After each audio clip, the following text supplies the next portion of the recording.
Welcome to icon India. Icon India మీకు రెగ్యులర్గా current అఫైర్స్కి సంబంధించినటువంటి questions, options, answers with explanation ఇవ్వడం జరుగుతూ ఉంది. తక్కువ టైంలో ఎక్కువ కరెంట్ అఫైర్స్ని నేర్చుకోవడం కోసం ఎక్కువ టాపిక్స్ కవర్ అయ్యేలాగా ఇస్తున్నటువంటి ఈ కరెంట్ అఫైర్స్ అనేది మీకు ఫ్యూచర్ ఎగ్జామ్స్ కోసం ఎంతగానో ఉపయోగపడుతుంది. సో క్లాసెస్ని మీరు వినడమే కాదు మీ ఫ్రెండ్స్కి షేర్ చేయండి. ఇక అలాగే ఐకాన్ ఇండియా జస్ట్ 499తో ఆన్లైన్ ఫుల్ కోర్సెస్ని అందిస్తూ ఉంది. గ్రూప్స్ కానీ, ఎస్ఐ కానిస్టేబుల్ కానీ, ఆంధ్రప్రదేశ్లో వచ్చిన గ్రూప్ 4 కానీ, ఎక్స్టెన్షన్ ఆఫీసర్ కానీ ఇలాంటి కోర్సెస్కి సంబంధించిన ఆన్లైన్ క్లాసెస్ కూడా ఐకాన్ ఇండియాలో అవైలబుల్గా ఉన్నాయి. మీరు ఐకాన్ ఇండియా యాప్ని డౌన్లోడ్ చేసుకొని వెంటనే మీరు జాయిన్ అవ్వండి. ఇక ఈరోజు మనం కరెంట్ అఫైర్స్కి సంబంధించి వెరీ ఇంపార్టెంట్ కరెంట్ అఫైర్స్ గురించి డిస్కస్ చేద్దాం. ఫస్ట్ క్వశ్చన్ వచ్చి క్వార్టర్లీ ఎంప్లాయ్మెంట్ సర్వే QES అని అంటున్నాం. Quarterly employment survey. సో దీనికి సంబంధించి రెండవ రౌండ్ జూలై నుంచి సెప్టెంబర్ వరకు ఉన్నటువంటి నివేదికను ఇటీవల విడుదల చేశారు. ఇందులో ఎంతమందికి ఉపాధి లభిస్తుంది అని చెప్పేసి క్వశ్చన్. సో క్వశ్చన్ ఒకసారి చూడండి. క్వార్టర్లీ ఎంప్లాయ్మెంట్ సర్వే రెండవ రౌండ్ జూలై నుంచి సెప్టెంబర్ 2021 నివేదిక ప్రకారం ఎంతమందికి ఉపాధి లభించింది, ఎంప్లాయ్మెంట్ లభించింది? ఆప్షన్ ఏ 1 లక్ష మంది, ఆప్షన్ బి 2 లక్షల మంది, ఆప్షన్ సి 3 లక్షల మంది, ఆప్షన్ డి 4 లక్షల మందికి. క్వశ్చన్ని ప్రాపర్గా అర్థం చేసుకోవాల్సినటువంటి అవసరం చాలా ఉంది. సో ఇక్కడ క్వార్టర్లీ ఎంప్లాయ్మెంట్ సర్వేకి సంబంధించి రెండవ రౌండ్ అని అంటున్నాం. మొదటి రౌండ్ అనేది ఆల్రెడీ వచ్చింది. సో క్వశ్చన్ని అర్థం చేసుకోవాలి ఇలా. ఇక ఈ సర్వేకి సంబంధించి ఎప్పటి నుంచి ఎప్పటి వరకు అంటున్నాం? జూలై టు సెప్టెంబర్ అంటున్నాం. అలాగే ఫస్ట్ క్వార్టర్లీకి సంబంధించినటువంటి ఎంప్లాయ్మెంట్ సర్వే అనేది కూడా ఉంది. సో ఇక దీనికి సంబంధించినటువంటి ఉపాధి ఎంతమంది లభించింది అని అంటే ఇక్కడ మనం ఎన్ని లక్షల మందికి అని చెప్పేసి ఇవ్వడం జరిగింది. సో మరి ఇందులో ఎన్ని లక్షల మందికి ఉపాధి అనేది లభించింది? సరే ఇలాంటి క్వశ్చన్స్ ఇంపార్టెంటా ఎగ్జామినేషన్ పాయింట్ ఆఫ్ వ్యూలో అంటే చాలా ఇంపార్టెంట్ అండి. ఏదైతే ఈ ఎంప్లాయ్మెంట్ సర్వేస్ కానీ ఇతర సర్వేస్ కానీ ఉంటాయో వీటిని నిర్వహించేటువంటి సంస్థలు కానీ ఇవి ఇచ్చేటువంటి రిజల్ట్స్ కానీ వీటినన్నింటినీ కూడా మనం గుర్తుంచుకోవాలి. నేషనల్ పాయింట్ ఆఫ్ వ్యూలో ఎస్పెషల్లీ నివేదికలకు సంబంధించినటువంటి పాయింట్ ఆఫ్ వ్యూలో ఇండెక్సెస్ అంటాం. వీటికి సంబంధించినటువంటి పాయింట్ ఆఫ్ వ్యూలో చాలా ఇంపార్టెంట్. మరి దీనికి సంబంధించినటువంటి ఆన్సర్ ఏంటి అని అంటే 2 లక్షల మంది.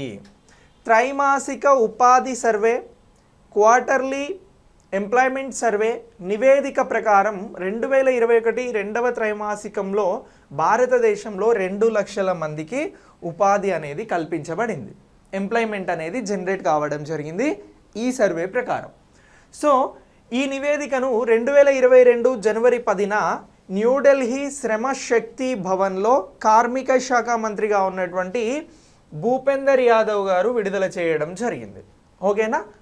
సో ఇటీవల త్రైమాసిక ఉపాధి సర్వేకి సంబంధించినటువంటి నివేదికను ఎక్కడ విడుదల చేశారు అని చెప్పేసి కూడా క్వశ్చన్ అడగవచ్చు.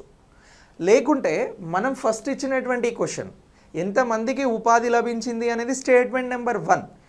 ఈ సర్వే రిపోర్ట్ని ఎక్కడ విడుదల చేశారు అనేది స్టేట్మెంట్ నెంబర్ 2. ఇలా 2 స్టేట్మెంట్స్ ఇచ్చి రైట్ ఆన్సర్ని చేయండి. ఆప్షన్ ఏ 1 and 2 లేదా 1 or 2 ఇలా ఇచ్చినప్పుడు కూడా మనం ఆ కాన్సెప్ట్కి సంబంధించినటువంటి పూర్తి అంశాలను తెలుసుకొని ఉండాలి. సో మరి ఈ సర్వేని ఎక్కడ రిలీజ్ చేశారు అని అంటే న్యూఢిల్లీలోని శ్రమశక్తి భవన్లో కార్మిక శాఖ మంత్రి గారు భూపేందర్ యాదవ్ గారు విడుదల చేయడం జరిగింది అని అంటున్నాం. సో ఈ క్వార్టర్లీ ఎంప్లాయ్మెంట్ సర్వేకి సంబంధించినటువంటి రెండవ రౌండ్ ప్రకారం ఇప్పుడు రెండవ రౌండ్కి సంబంధించి 2 లక్షల మందికి ఉపాధి లభించింది అని అంటున్నాం. ఈ రెండవ రౌండ్ ప్రకారం 9 రంగాలలో మొత్తం 9 రంగాలను తీసుకున్నప్పుడు ఎంతమందికి ఉపాధి లభించింది అని అంటే 3.1 కోట్ల మందికి అని చెప్పేసి గుర్తుంచుకోవాలి. 3.1 కోట్ల మందికి ఉపాధి లభించింది. అప్పుడు క్వశ్చన్లో త్రైమాసిక అంటే క్వార్టర్లీ ఎంప్లాయ్మెంట్ సర్వేకి సంబంధించి సెకండ్ రౌండ్లో 9 రంగాలలో ఎంతమందికి ఉపాధి లభించింది అని అంటే 3.1 కోట్లుగా గుర్తుంచుకోవాల్సి ఉంటుంది. ఓకేనా? ఇక అక్టోబర్ 2021లో అధికారిక ఉద్యోగ సంఖ్య అక్టోబర్ 2021లో అధికారికంగా ఉద్యోగుల సంఖ్య తగ్గినట్లు కూడా ఈ నివేదిక అనేది చెప్పడం జరుగుతూ ఉంది. అక్టోబర్లో ఉద్యోగాలు తగ్గాయి, కానీ ఓవరాల్గా 2 లక్షల ఉద్యోగాలు అనేవి రెండో క్వార్టర్లీలో వచ్చాయి. ఇది ఓవరాల్గా 9 రంగాలతో తీసుకున్నప్పుడు అది 3.1 కోట్ల మందికి ఉద్యోగాల జనరేషన్ అనేది జరిగింది. సో ఈ నివేదికను ఎక్కడ విడుదల చేశారు అని అంటే న్యూఢిల్లీలో ఉన్నటువంటి శ్రమ శక్తి భవన్లో రిలీజ్ చేయడం జరిగింది. ఎవరు రిలీజ్ చేశారు అని అంటే కార్మిక ఉపాధి శాఖ మంత్రి, labour minister, central labour minister ఎవరైతే ఉన్నారో central labour and employment minister Bhupender Yadav గారు ఈ నివేదికను విడుదల చేయడం జరిగింది అని చెప్పేసి గుర్తుంచుకుంటే సరిపోతుంది. ఓకేనా? సో ఇలా ఇది మనకు చాలా చాలా ఇంపార్టెంట్గా గుర్తుంచుకోండి. మీకు అప్కమింగ్ ఎగ్జామ్స్కి ఇలాంటి క్యాలిక్యులేషన్స్లో ఉన్నటువంటి ఫిగర్స్లో ఉన్నటువంటి ప్రాబ్లమ్స్ని అడిగితే మనకు ఇది చాలా చాలా important. Okay, right. Next question చూడండి.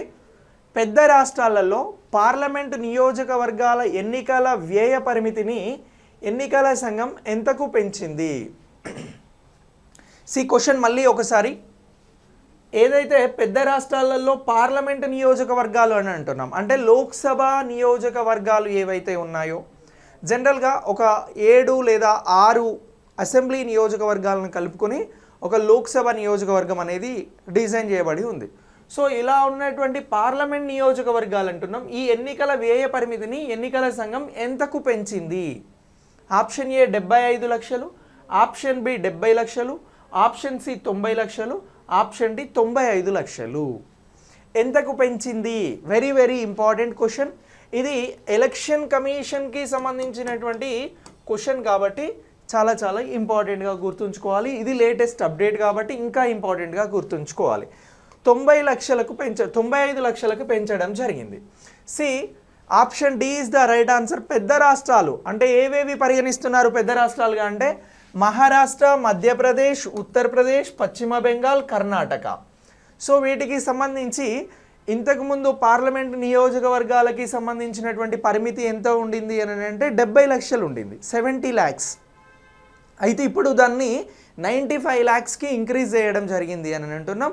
ఈ నిర్ణయాన్ని ఎన్నికల కమిషన్ అనేది వెలువరించింది. సో ఓకేనా? ఈ అప్డేట్ని గుర్తుంచుకోండి. పాలిటీ పాయింట్ ఆఫ్ వ్యూలో ఎలక్షన్ కమిషన్కి సంబంధించిన లెసన్స్ ఉంటాయి మనకి.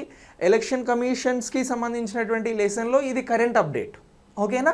సో ఇలా గుర్తుంచుకోండి. మీరు రాయబోయేటువంటి ప్రతి ఎగ్జామ్స్కి ఇది యూజ్ అవుతుంది. Next question. ప్రధాని మోదీ ఏ నగరంలో Chittaranjan national cancer institute CNCI కొత్త క్యాంపస్ని ప్రారంభించారు? Hyderabad, option B Kolkata, option C Patna, option D Lucknow.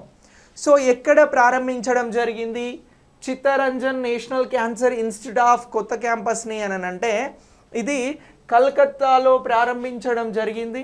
కలకత్తాలోని Rajarhat సమీపంలో న్యూ టౌన్లో చిత్తరంజన్ నేషనల్ క్యాన్సర్ ఇన్స్టిట్యూట్ 2వ క్యాంపస్ అండి. దీన్ని ప్రధాని నరేంద్ర మోదీ ప్రారంభించారు కాబట్టి నేషనల్ పాయింట్ ఆఫ్ వ్యూలో మనకి చాలా చాలా ఇంపార్టెంట్. ప్రైమ్ మినిస్టర్ ఇనాగ్రేషన్ చేసేటువంటి ఏవైతే ఉంటాయో అవన్నీ కూడా ఇంపార్టెంట్. శంకుస్థాపనలు కానీ ఇనాగ్రేషన్స్ కానీ ఇతర ప్రోగ్రామ్స్ ప్రైమ్ మినిస్టర్ కవర్ చేసేటివన్నీ కూడా మనం ఎప్పటికప్పుడు అప్డేట్ చేసుకుంటూ ఉండాలి. Okay, right. ఇక దీని తర్వాత నెక్స్ట్ క్వశ్చన్ చూడండి. ఉత్తరాఖండ్లోని దార్చులా వద్ద మహాకాళి నదిపై వంతెన నిర్మాణం కోసం ఏ దేశంతో అవగాహన ఒప్పందాన్ని కేంద్రం ఇటీవల ఆమోదించింది? Option A Sri Lanka, option B Malaysia, option C Nepal, option D Bangladesh. ఏ దేశానికి సంబంధించి ఈ ఒప్పందానికి సంబంధించి కేంద్రం ఆమోదం తెలిపింది? అవగాహన ఒప్పందం ఎక్కడ అంటున్నాం? ఉత్తరాఖండ్లోని దార్చులా వద్ద మహాకాళి నదిపై ఒక అవగాహన ఒప్పందం ఒక దేశంతో చేసుకుంది భారతదేశం. ఆ దేశం పేరేమి అంటున్నాం? సో ఇక్కడ ఇచ్చినటువంటి ఆప్షన్లో option C Nepal is the right answer. Nepal దీనికి సంబంధించి భారత్ మరియు నేపాల్ మధ్య సరిహద్దుగా ఉన్నటువంటి మహాకాళి నదిపై వంతెన నిర్మాణం కోసం భారతదేశం మరియు నేపాల్ మధ్యన ఒక MOU అనేది కుదిరింది. మెమోరాండమ్ ఆఫ్ అండర్స్టాండింగ్స్ అని అంటాం. ఒక ఒప్పందం, అవగాహన ఒప్పందం అనేది కుదిరింది. ఇక ఆర్థిక వ్యవహారాల క్యాబినెట్ అనేది దీన్ని ఆమోదించడం జరిగింది. ఓకేనా. సో ఇలా దీనిని కూడా గుర్తుంచుకోండి. జాగ్రఫీ పాయింట్ ఆఫ్ వ్యూలో కూడా ఇది చాలా చాలా ఇంపార్టెంట్ అండి మనకి. జాగ్రఫీ పాయింట్ ఆఫ్ వ్యూ ఎలా అంటున్నాం, భారతదేశానికి మరియు నేపాల్కి సంబంధించినటువంటి సరిహద్దు అని అంటున్నాం. సో సరిహద్దులు అనేవి ఏ టాపిక్లో ఏ సబ్జెక్ట్లో వస్తాయి మనకి, జాగ్రఫీలో వస్తాయి. సో జాగ్రఫీ పాయింట్ ఆఫ్ వ్యూలో ఇది ఇంపార్టెంట్. సో ఇటీవల భారత్కి నేపాల్కి మధ్యన ఒక వంతెన నిర్మిస్తున్నారు, అది ఎక్కడ ఉంది అని అడగవచ్చు. అప్పుడు ఏంటి, ఉత్తరాఖండ్లోని దార్చూలా వద్ద ఉన్నటువంటి మహాకాళి నదిపై వంతెన నిర్మాణం అనేది ఉంది అని చెప్తే సరిపోతుంది. సో క్వశ్చన్ ఇలా ఇచ్చారు, దీన్ని మనం మార్చి మళ్ళీ ఒక క్వశ్చన్గా క్రియేట్ చేసుకోవడం జరుగుతూ ఉంది. మీరు చదివేటప్పుడు కూడా మోస్ట్ ఆఫ్ ద టాపిక్స్ ఇలానే చదవండి. క్వశ్చన్కి మీరే ఆన్సర్ ఫ్రేమింగ్స్ చేస్తూ వెళ్తే, అంటే ఆప్షన్ ఫ్రేమింగ్స్ చేస్తూ వెళ్తే మీకు ఎక్కువగా గుర్తుండడానికి అవకాశం అనేది ఉంటుంది. Okay right. ఇక దీని తర్వాత నెక్స్ట్ క్వశ్చన్ చూద్దాం. నెక్స్ట్ క్వశ్చన్ వచ్చి ఏంటి అని అంటే, గోవా, పంజాబ్, మణిపూర్, ఉత్తరాఖండ్, ఉత్తరప్రదేశ్ రాష్ట్రాల అసెంబ్లీ ఎన్నికలను ఎన్నికల సంఘం ప్రకటించింది. ప్రధాన ఎన్నికల కమిషనర్ ఎవరు? Option A Achal Kumar Jyoti, option B Anil Tripathi, option C Sushil Chandra, option D Sunil Arora. So ఇటీవల త్వరలో జరగబోతున్నటువంటి 5 రాష్ట్రాలకి సంబంధించినటువంటి ఎన్నికల నోటిఫికేషన్ అనేది వచ్చింది. ఎన్నికల కమిషనర్ ఎవరు? ప్రధాన ఎన్నికల కమిషనర్ అని అంటున్నాం. సుశీల్ చంద్ర ఈజ్ ద రైట్ ఆన్సర్. భారత ఎన్నికల కమిషన్కి చీఫ్ ఎన్నికల కమిషనర్ ఆఫ్ ఇండియా నేతృత్వం అనేది, అంటే ఇతను సుశీల్ చంద్ర గారు నేతృత్వం అనేది వహిస్తున్నారు. ఇక భారత రాజ్యాంగంలోని ఆర్టికల్ 324 నుంచి ఈ ఎన్నికల సంఘానికి సంబంధించినటువంటి ఈ అధికారం ఇవన్నీ తీసుకోవడం జరిగింది. ఇక సుశీల్ చంద్ర గారు భారతదేశ ప్రస్తుతానికి సంబంధించినటువంటి 24వ ప్రధాన ఎన్నికల కమిషనర్గా ఉన్నారు అని చెప్పేసి గుర్తుంచుకోండి. ఓకే, సుశీల్ చంద్ర గారు. నెక్స్ట్ క్వశ్చన్, క్రింది వారిలో ఏది సూసైడ్ బాంబర్ ఆర్మీని ప్రారంభించింది? So Taliban, ISIS, al Qaeda, Boko Haram. So వీరిలో ఇటీవల సూసైడ్ బాంబర్ ఆర్మీని ప్రారంభించింది ఎవరు? Very very important question, international point of వ్యూలో different question. So suicide bomber అనేటువంటి ఆర్మీని ప్రారంభించారు. సో ఇది ఎవరు ప్రారంభించారు అని అంటున్నాం. సో ఆన్సర్ వచ్చి option A Taliban is the right answer. Taliban ఆత్మాహుతి బాంబర్ ఆర్మీని ప్రారంభించింది. సో ఆత్మాహుతి బాంబర్కి సంబంధించినటువంటి ఆర్మీ అనేది ఇప్పుడు తాలిబాన్ అఫీషియల్గా ప్రకటించింది, ప్రారంభించింది అని అంటున్నాం. బట్ ఇది గతంలో లేదా అని అంటే ఉంది. సో 9/11 అటాక్స్ ఏవైతే ఉన్నాయో అలాంటి అటాక్స్ కానీ ఇతర అటాక్స్ ఏవైతే ఉన్నాయో అవన్నీ కూడా ఆత్మాహుతి దాడుల ద్వారానే జరిగినవి. అయితే అది అన్అఫీషియల్గా. ఇప్పుడు ఏంటి, అఫీషియల్గా మేము సూసైడ్ బాంబర్ ఆర్మీని ప్రారంభిస్తున్నామని తాలిబాన్ ప్రకటించడం జరిగింది. సో ఇటీవల తాలిబాన్లు ఎక్కడ అధికారాన్ని చేపట్టారు అని అంటే ఆఫ్ఘనిస్తాన్లో అధికారాన్ని చేపట్టడం జరిగింది. సో నెక్స్ట్, కుంట్ కట్టి చట్టం భారతదేశంలోని ఏ రాష్ట్రంలో అమల్లో ఉంది? Very very important question. So ఈ ఇంపార్టెంట్ క్వశ్చన్కి సంబంధించి దీనికి ఉన్నటువంటి ప్రాధాన్యతను కూడా ఇప్పుడు ఒకసారి తెలుసుకుందాం. కుంట్ కట్టి అనేటువంటి చట్టం ఏ రాష్ట్రంలో అమల్లో ఉంది? So option A Jharkhand, option B Punjab, option C Uttar Pradesh, option D Chhattisgarh. ఎక్కడ ఇది అమల్లో ఉంది అని అంటే ఇది వచ్చి జార్ఖండ్ రాష్ట్రంలో అమల్లో ఉంది. సరే ఏంటి ఈ కుంట్కట్టికి సంబంధించినటువంటి చట్టం అని అంటే, ఇక్కడ అక్రమంగా చెట్లను నరుకుతూ దాన్ని ఓపెన్ బహిరంగ మార్కెట్లో అమ్ముతున్నటువంటి వ్యక్తిని ఏం చేసినారు అని అంటే ఈ గ్రామస్తులు కొట్టారు. దేని చట్టం అంటే దేని ప్రకారం అంటే కుంటుకట్టి అని చెప్పేసి అక్కడ వారు చేసుకున్నటువంటి చట్టం ప్రకారం. సో అయితే ఈ కుంటుకట్టి చట్టాన్ని ఉల్లంఘిస్తున్నాడు అని చెప్పేసి ఆ వ్యక్తిని కొట్టడంతో కాదు, సజీవ దహనం చేయడం జరిగింది పోలీసుల ముందు. ఇటీవల ఈ సంఘటన ఎక్కడ జరిగింది అని అంటే జార్ఖండ్. సో ఇది ఏ చట్టం ప్రకారం జరిగింది అని అంటే జార్ఖండ్లో స్థానికంగా ఉన్నటువంటి కుంట్ కట్టేటువంటి చట్టం ప్రకారం జరిగింది. ఈ చట్టం దేనికి సంబంధించి ఈ ఇష్యూని ప్రజలు ఇంత సీరియస్గా తీసుకున్నారు అని అంటే అక్రమంగా చెట్లను నరికి అమ్ముకుంటున్నందుకు సంబంధించి ఈ చట్టాన్ని ప్రయోగించి ఇలా చేయడం జరిగింది అని చెప్పేసి చెప్తే సరిపోతుంది. ఓకే, సో ఇలా దీనిని కూడా గుర్తుంచుకోండి. ఇక దీని తర్వాత next question, Shanghai cooperation organisation కొత్త సెక్రటరీ జనరల్గా ఎవరు నియమితులయ్యారు?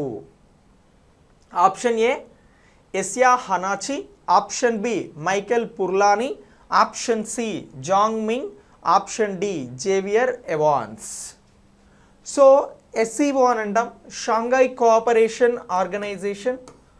ఇది సెంట్రల్ ఆసియాకి సంబంధించి very very important. Tajikistan, Kazakhstan ఇలా ఏవైతే కంట్రీస్ ఉన్నాయో వీటితో పాటు భారత్, పాకిస్తాన్, చైనా ఇవన్నీ కూడా ఈ షాంఘై కోఆపరేషన్ ఆర్గనైజేషన్లో ఉన్నాయి.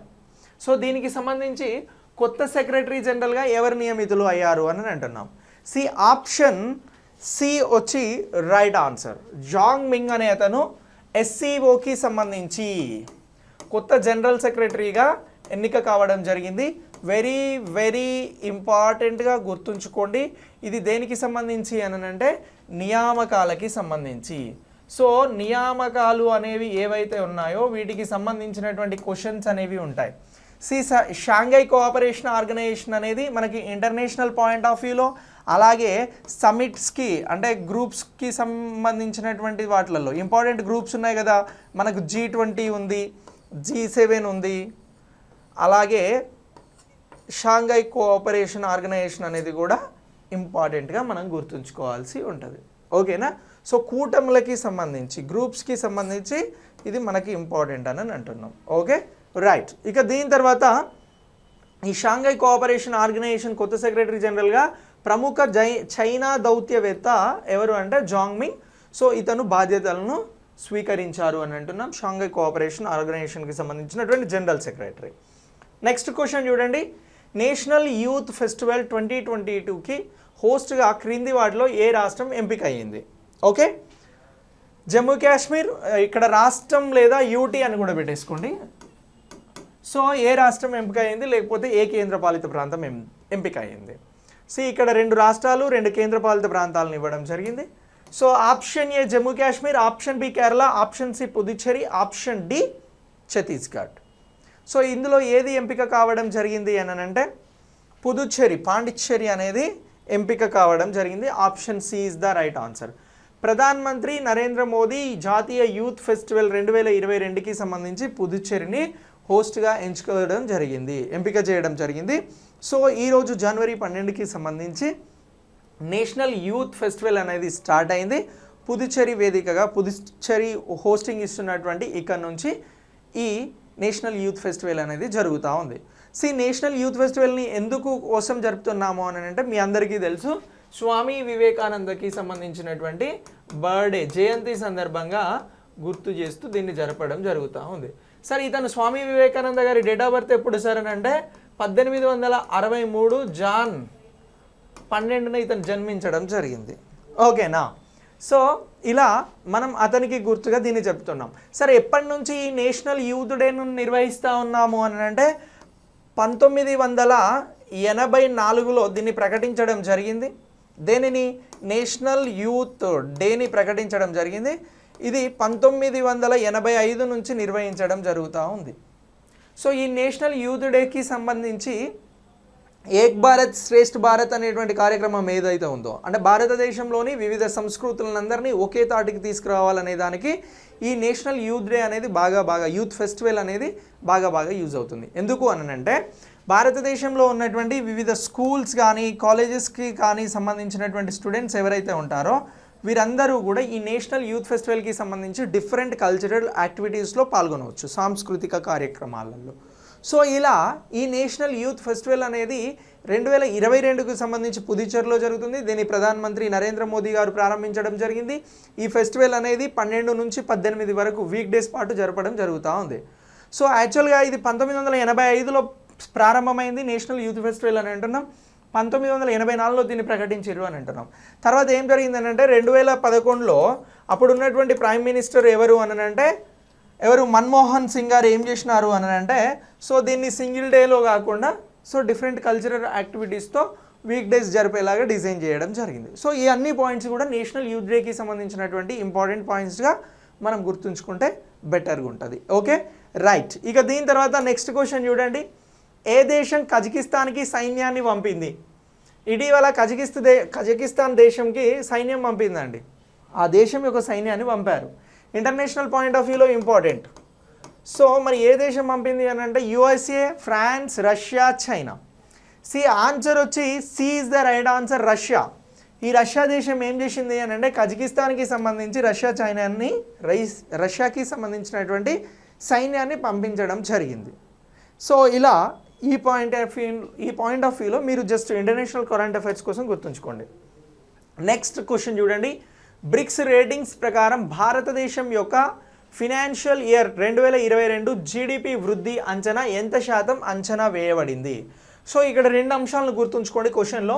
ఒకటి వచ్చి బ్రిక్స్ వర్క్ రేటింగ్స్ అని అంటున్నారు, అలాగే ఫినాన్షియల్ ఇయర్ జీడిపి వృద్ధి అని అంటున్నారు. జీడిపి వృద్ధి అని వచ్చింది కాబట్టి ఎకానమీ పాయింట్ ఆఫ్ వ్యూలో it's very very important question అండి మనకి, ఓకేనా.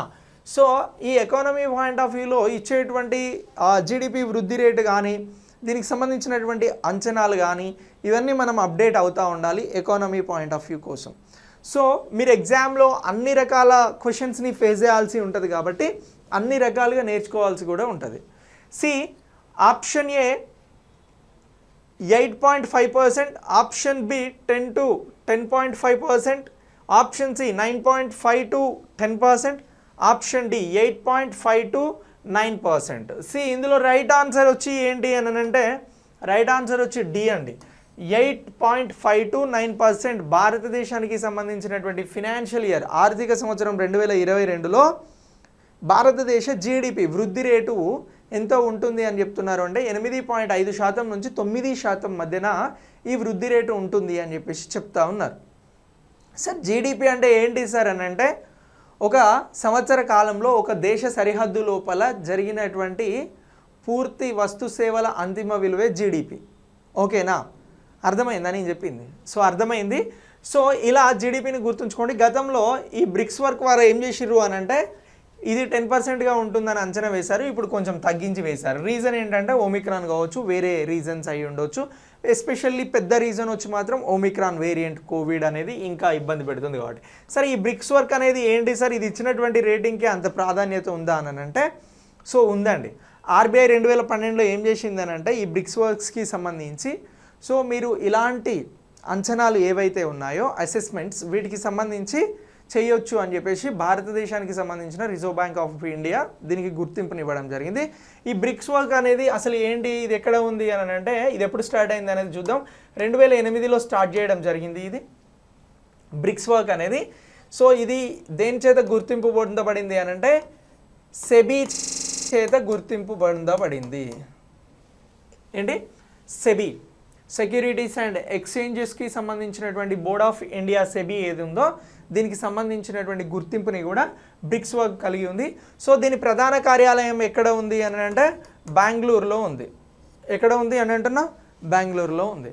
సో ఇలా బ్రిక్స్ వర్క్ గురించి గుర్తుంచుకోండి. బ్రిక్స్ వర్క్ ఇచ్చినటువంటి రేటింగ్స్ని గురించి కూడా మీరు గుర్తుంచుకోండి. సో ఇలా మనం టాపిక్ వైజ్గా నేర్చుకుంటే ఎక్కువ కరెంట్ అఫైర్స్ని పొందడానికి అవకాశం ఉంది. ఇక నెక్స్ట్ క్వశ్చన్ చూడండి. పెద్ద రాష్ట్రాలలో అసెంబ్లీ నియోజకవర్గాల ఎన్నికల విషయంలో ఎన్నికల సంఘం అభ్యర్థుల కోసం కొత్త వ్యయ పరిమితి ఎంత పెంచింది? సో మనం ఫస్ట్ ఒక క్వశ్చన్ డిస్కస్ చేసినాం ఇదే క్లాస్లో.